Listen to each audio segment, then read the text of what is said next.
Since the dawn of civilization, humanity has been obsessed with one idea: legacy. Empires rise, kings fall, but what truly survives the passing of time is blood. A single drop carries stories older than kingdoms, memories older than books, and a power stronger than monuments carved in stone. Throughout history, the lives of great figures have shaped the world we live in today. They built empires, wrote philosophies, fought wars, and discovered new worlds. But what many forget is that their lineage didn't vanish with them. Their bloodlines still flow quietly among us, hidden in ordinary faces, living silently in modern streets. Think about it. The hand that signs your paycheck, the woman who walks past you on the street, or even a child in your neighborhood playground. They could be the living descendant of a king, a conqueror, or a prophet. History isn't just buried in books. It breathes, walks, and speaks through people alive today. In this journey, we will trace the invisible threads of blood that stretch across centuries. From the conquerors of vast empires to the poets of timeless words, from queens whose children filled Europe's royal thrones to forgotten pharaohs whose DNA still lingers in the veins of ordinary Egyptians. Their legacy is not gone, it is alive, hidden in plain sight. This is not just the story of the past, it is the story of the present, a story of bloodlines through time. In the 13th century, one man rose from the endless steppes of Mongolia and changed the world forever. His name was Genghis Khan, a warrior, a strategist, and a storm that swept across continents, leaving empires in ruins and new nations in his shadow. At the height of his power, Genghis Khan controlled the largest contiguous empire in human history. From the frozen rivers of Russia to the deserts of China, from the Middle East to the gates of Europe, his armies thundered across the land. But beyond his conquests, he left behind something even more enduring: his bloodline. Historians and geneticists believe that Genghis Khan may have fathered hundreds of children. Today, it is estimated that more than 16 million men carry his Y chromosome, a living trace of the great Khan himself. Imagine that. Nearly 1 out of every 200 men alive today could be his descendant. But the story does not end with statistics. His direct descendants continued to rule powerful dynasties: the Yuan emperors of China, the great Khans of Central Asia, and the Mughal emperors of India who built the Taj Mahal. Even centuries after his death, his bloodline sat on thrones, shaping the destiny of nations. And yet, his legacy hides in plain sight.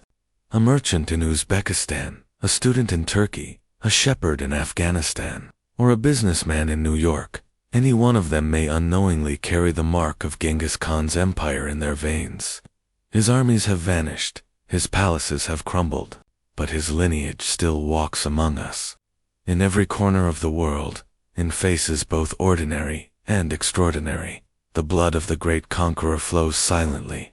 The empire of Genghis Khan may have fallen to dust, but his descendants remain, living monuments of history itself.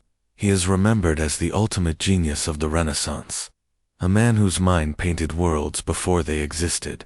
Leonardo da Vinci, painter, sculptor, engineer, inventor. His name alone feels eternal. But behind the mystery of his art lies another question. Did the great Leonardo leave behind a living bloodline? For centuries, the answer was believed to be no. Leonardo never married, and history records no children of his own to the world. His legacy was his art, his notebooks, his visions of flying machines and future worlds. His family line, it seemed, ended with him. But history has a way of hiding secrets. In recent years, researchers traced Leonardo's ancestry through his father's side, the Da Vinci family tree. What they discovered was astonishing. Though Leonardo himself had no direct heirs, his relatives did, and through careful study, more than 30 living descendants were found in modern Italy. These descendants are not artists, nor kings, nor inventors. They are ordinary people, farmers, clerks, craftsmen, Men who carry fragments of the same blood that once fueled the genius of Da Vinci. They live quietly in the Tuscan hills, walking the same land Leonardo once knew. DNA analysis has even confirmed a genetic link, connecting today's living men to the master of the Renaissance. They may not hold his brush, nor think with his mind, but through them, his bloodline continues to whisper across the centuries. Leonardo's genius lives on in his art, his ideas, and in ways we cannot yet measure. Perhaps even in the silent code of his descendants. Proof that even a man thought to have left no family behind still echoes in the living fabric of humanity. In the 19th century, the British Empire stretched across the globe. Its monarch, a woman whose reign would define an era. Her name was Queen Victoria. To her people, she was the mother of a nation. To history, she became something far greater. The grandmother of Europe, Victoria and her husband, Prince Albert, had 9 children.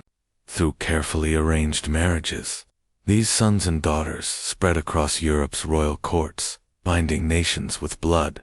Her daughters became queens of Spain, Germany, and Russia. Her sons married into powerful dynasties. The web of her descendants stretched from London to Madrid, from Berlin to St. Petersburg. It is said that nearly every royal family in Europe today can trace their blood back to her. Kings, queens, princes, and princesses, all carrying the legacy of the woman who once ruled from Buckingham Palace. But her influence went beyond politics. Victoria's descendants carried not only her crown, but also her genetic legacy. Through them, a rare inherited disease, hemophilia, spread silently into royal bloodlines, shaping dynasties and even altering the course of history. Some called it the royal disease, a shadow passed down from the queen herself, and yet, her story does not live only in history books. Look at the monarchs of today. King Charles III of the United Kingdom, King Felipe VI of Spain, Queen Margrethe II of Denmark, all are living proof of Victoria's enduring bloodline. She died in 1901, but her descendants still sit on thrones, rule kingdoms, and walk among us.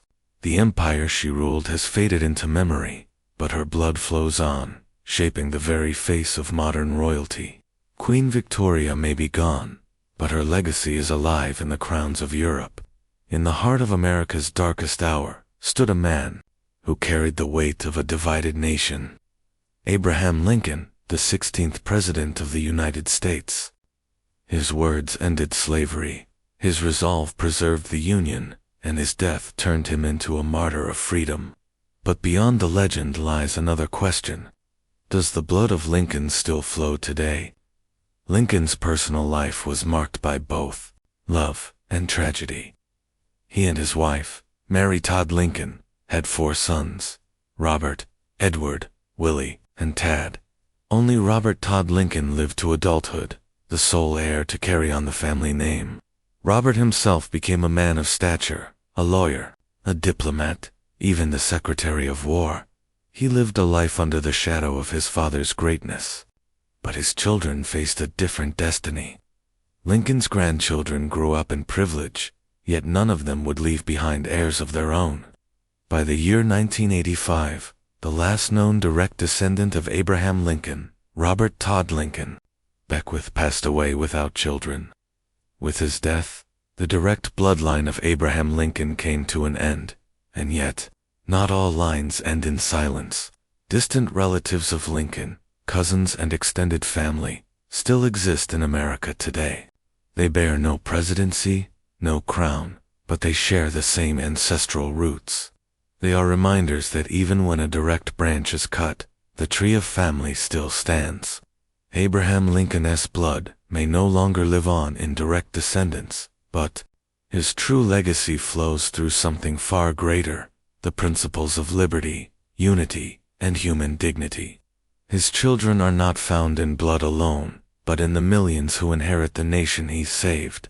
14 centuries ago, in the deserts of Arabia, a man rose with a message that would change the course of human history. Muhammad, peace be upon him, the final prophet of Islam. whose words and teachings transformed nations, and whose influence continues to guide over 1 billion people today. But his legacy did not end with faith alone. Through his daughter Fatima and his grandsons Hasan and Hussein, the bloodline of the Prophet continued to flow across generations. These descendants, known as Sayyids and Sharifs, carried both his name and his heritage. As Islam spread beyond Arabia, into Persia, North Africa, India, and the Ottoman lands, so too did the Prophet's family. They became rulers, scholars, saints, and spiritual leaders. In Morocco, dynasties still trace their claim directly to him. In Yemen, the Hashemite line endures. And in Jordan today, the royal family declares its descent from the Prophet himself. But it is not only in thrones and crowns that his descendants are found. Across the Muslim world, from the villages of Pakistan to the cities of Egypt, from the valleys of Iraq to the coasts of Indonesia, families quietly carry this lineage. To them, it is not power that matters, but honor. A reminder that they are tied by blood to the messenger of God. Unlike many rulers of history, the Prophet's descendants are not few, they are countless. Millions today identify as Sayyids, claiming a link through centuries of carefully preserved genealogy. Though time may have scattered them across continents, their lineage remains one of the strongest and most enduring in human history. The legacy of Muhammad Pbuh is more than just a family tree. His truest eye. He was the man who crowned himself Emperor of the French, a soldier who rose from obscurity to rule over half of Europe. Napoleon Bonaparte, a name carved in history, with both glory and downfall. But what became of his family? Did the blood of the great conqueror survive beyond his empire? Napoleon himself married twice. His first wife, Josephine de Beauharnais, bore him no children, but with his second wife, Marie-Louise of Austria, he had one son, Napoleon II, known as the King of Rome, the child of an emperor, born to inherit a vast empire. Yet fate was cruel. Napoleon II died young, at the age of just 21, leaving no heirs. With him, the direct line of Napoleon came to an end. But the Bonaparte family was larger than one man. Napoleon's brothers and sisters carried the family name into the courts of Europe. His brother Joseph briefly ruled Spain. His brother Louis became King of Holland, and from his line came future royalty. In fact, through Louis, Napoleon's bloodline still survives. One of Louis's descendants, Charles Bonaparte, became a political leader in Corsica. From this branch of the family came Charles Joseph Bonaparte, who served as Attorney General of the United States and founded the FBI. Even in America, the Bonaparte name left its mark. Today, members of the Bonaparte family still live in Europe and America. Some are businessmen, others politicians, still others artists. They carry no empire, no crown, but they carry the name of the man who once shook the world. The empire of Napoleon crumbled into history. His armies are gone, his throne is dust. But his family still walks among us, living reminders of the power, ambition, and legacy of the man who dared to call himself emperor. His words gave voice to kings and clowns, to lovers and murderers, to the deepest sorrows and the highest joys of the human soul. William Shakespeare, the greatest playwright the world has ever known. His works shaped language itself. But what of his bloodline? Does the man who gave us Hamlet, Macbeth, and Romeo still live through descendants today? The answer is more tragic than many imagine. Shakespeare married Anne Hathaway, and together they had 3 children, Susanna, Hamnet, and Judith. Yet, fate dealt the family a heavy hand. His only son, Hamnet, died at the age of 11, ending the possibility of a male heir. Shakespeare's daughters did marry. Susanna had one child, a daughter named Elizabeth. Judith had 3 children of her own, but none of them produced heirs that survived. With the passing of Elizabeth in 1670, the direct bloodline of William Shakespeare came to an end. And so, unlike kings or conquerors, The bard left no family tree to grow after him. His plays, not his children, became his immortal legacy. His words became his descendants, living, breathing, and reshaping the hearts of every generation that reads or performs them. Yet, debates still linger. Some claim distant cousins of Shakespeare's family survived. Branches of the wider Arden and Shakespeare kin still scattered across England. But the direct line, his own sons and daughters, vanished into history. In truth, Shakespeare's heirs are not bound by blood, but by words. Every actor who speaks his lines, every student who studies his plays, every audience that feels the weight of his stories, they are the living descendants of Shakespeare's genius. For thousands of years, the pharaohs of Egypt were worshipped as living gods. They built temples that touched the skies, tombs carved deep into stone, and monuments that defy the ages. From Khufu, the builder of the Great Pyramid, to Ramses the Great and Tutankhamun, their names still echo through history. But the question remains, did their bloodlines survive? For centuries, many believed that the royal families of Egypt vanished, swallowed by conquest and time. Dynasties rose and fell, foreign empires took control, and the pharaoh's direct heirs seemed lost forever. Their tombs were robbed, their palaces destroyed, and their families erased from power. And yet, modern science has uncovered secrets, once thought buried forever. DNA research on the mummies of the pharaohs has revealed astonishing truths. Studies on Tutankhamun's remains showed a genetic profile that links him to living populations in Egypt and across the Middle East.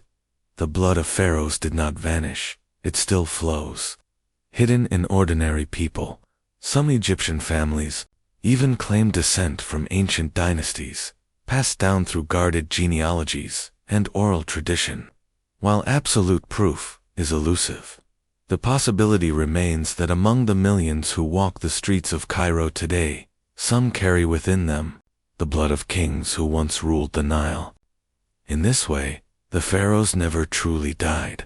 Their monuments may crumble, their names may fade from stone, but their lineage still pulses quietly in human veins, not in crowns of gold, but in the faces of people who never knew they were heirs of the greatest rulers the world has ever seen. The forgotten heirs of the pharaohs remind us of a truth as old as time. History is not just buried in tombs. It walks among us every day. From conquerors who ruled empires, to poets who gave us words eternal. From prophets who brought faith, to queens whose blood still sits on thrones. Their lives did not vanish with time. Their legacies breathe through their descendants, hidden in the faces of the present. Perhaps the man sitting next to you on a train carries the blood of Genghis Khan. Perhaps the shopkeeper in a quiet Italian village is a relative of Leonardo da Vinci. Perhaps a child in the streets of Cairo, unknowingly, carries the blood of pharaohs. History is not only something we study, it is something we meet every single day. But the truth is greater than blood alone. For legacy is not just carried in DNA, it is carried in ideas, in values, in dreams. Abraham Lincoln's direct line may have ended, but his vision for freedom lives on in millions. Shakespeare's family tree may have died, but his words became immortal children, recited in every corner of the world. This is the secret of history. Men and women may die, dynasties may fall, but legacy never does. It finds a way to live on, in crowns, in books, in whispers of blood passed down through centuries. And so, when we look at our world today, we do not only see the present, we see echoes of the past, alive in the people who walk among us. Famous figures with living descendants, reminders that history is not gone, it is alive. It lives in us,